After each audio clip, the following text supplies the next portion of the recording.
దినవృత్తాంతముల 2వ గ్రంథము 9వ అధ్యాయము.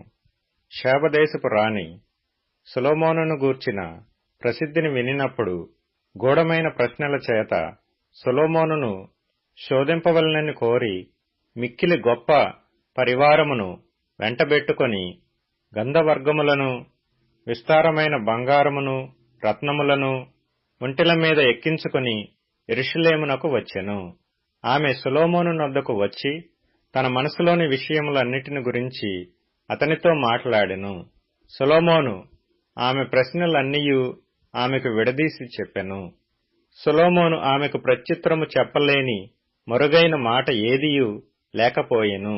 శాబదేశపు రాణి సొలొమోనునకు కలిగిన జ్ఞానమును, అతడు కట్టించిన నగరును, అతని బల్లమీది భోజన పదార్థములను, అతని సేవకులు కూర్చుండుటను, అతని ఉపచారులు కనిపెట్టుటను, వారి వస్త్రములను, అతని గిన్నెలనందించు వారిని వారి వస్త్రములను, యెహోవా మందిరమందు అతడు అర్పించు బలులను చూచినప్పుడు ఆమె విస్మయమొంది రాజుతో ఇట్లనెను: నీ కార్యములను గూర్చియు జ్ఞానమును గూర్చియు నేను నా దేశమందు వినిన వర్తమానము నిజ వర్తమానమే గాని, నేను వచ్చి దాని కన్నులారా చూచు వరకు వారి మాటలను నమ్మకయుంటిని.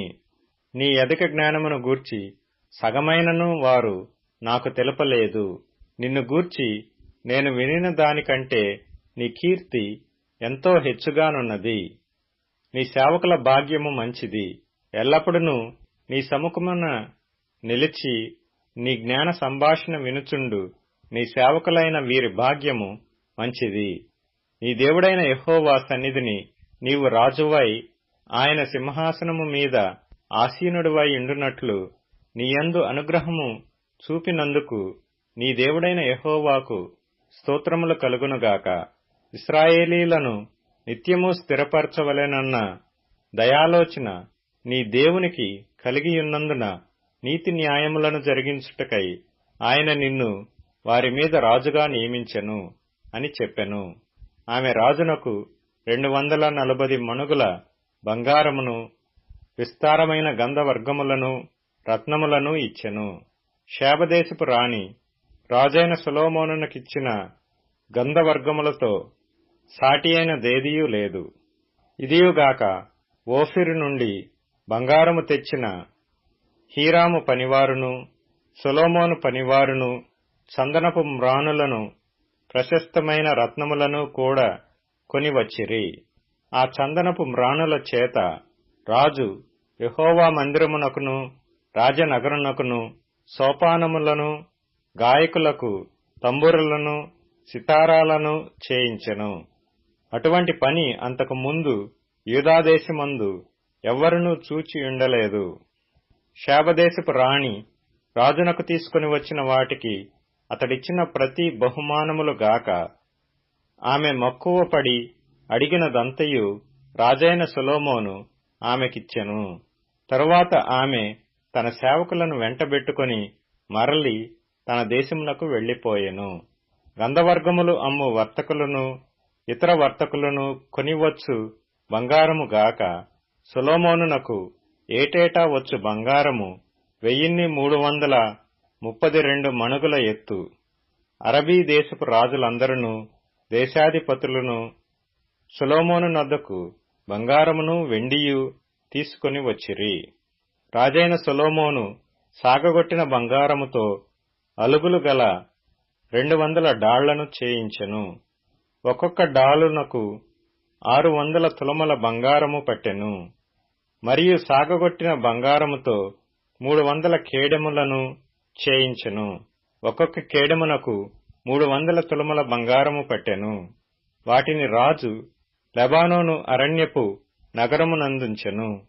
మరియు రాజు దంతముతో ఒక గొప్ప సింహాసనము చేయించి ప్రశస్తమైన బంగారముతో దాని పొదిగించెను. ఆ సింహాసనమునకు దానితో కలిసియున్న 6 బంగారపు సోపానములను, సింహాసనమునకు కట్టియున్న బంగారపు పాదపీఠమును ఉండెను. కూర్చుండు చోటికి ఇరుప్రక్కల ఊతలుండెను. ఊతల దగ్గర 2 సింహములుండెను. ఆ 6 సోపానముల మీద ఇరుప్రక్కల 12 సింహములు నిలిచియుండెను. ఏ రాజ్యమందైనను అటువంటి పని చేయబడలేదు. మరియు రాజైన సొలొమోనునకున్న పానపాత్రలన్నీయును బంగారపువై ఉండెను. లెబానోను అరణ్యపు నగరుననున్న ఉపకరణములన్నీయు బంగారముతో చేసినవి. హీరాము యొక్క పనివారితో కూడా రాజు ఓడలు తర్షీషుకు పోయి 3 సంవత్సరములకు ఒకమారు బంగారము, వెండి, ఏనుగు దంతము, కోతులు, నెమళ్లు అను సరకులతో వచ్చుచుండెను గనుక సొలొమోను దినములలో వెండి ఎన్నికకు రానిదాయెను. రాజైన సొలొమోను భూరాజులందరికంటెను ఐశ్వర్యమందును జ్ఞానమందును అధికుడాయెను. దేవుడు సొలొమోను యొక్క హృదయమందుంచిన జ్ఞానోక్తులను వినుటకై భూరాజులందరూ అతని ముఖ దర్శనము చేయగోరిరి. మరియు ప్రతివాడును ఏటేటా వెండి వస్తువులను, బంగారు వస్తువులను, వస్త్రములను, ఆయుధములను, గంధవర్గములను, గుర్రములను, కంచెర గాడిదలను కానుకలుగా తీసుకొని వచ్చెను. రథములు నిలువయించు పట్టణములలోను రాజునొద్ద యెరూషలేములోను సొలొమోనునకు 4,000 గుర్రపు శాలలను, రథములను, 12,000 గుర్రపు రౌతులను కలిగియుండెను. యూఫ్రటీసు నది మొదలుకొని ఫిలిష్తీయుల దేశము వరకును, ఐగుప్తు సరిహద్దు వరకును ఉండు రాజులందరిపైని అతడు ఏలుబడి చేసెను. రాజు యెరూషలేమునందు వెండి రాళ్లంత విస్తారముగా నుండునట్లును, దేవదారు మ్రానులు షెఫేలా ప్రదేశమునకున్న మేడి వృక్షములంత విస్తారముగా నుండునట్లును చేసెను.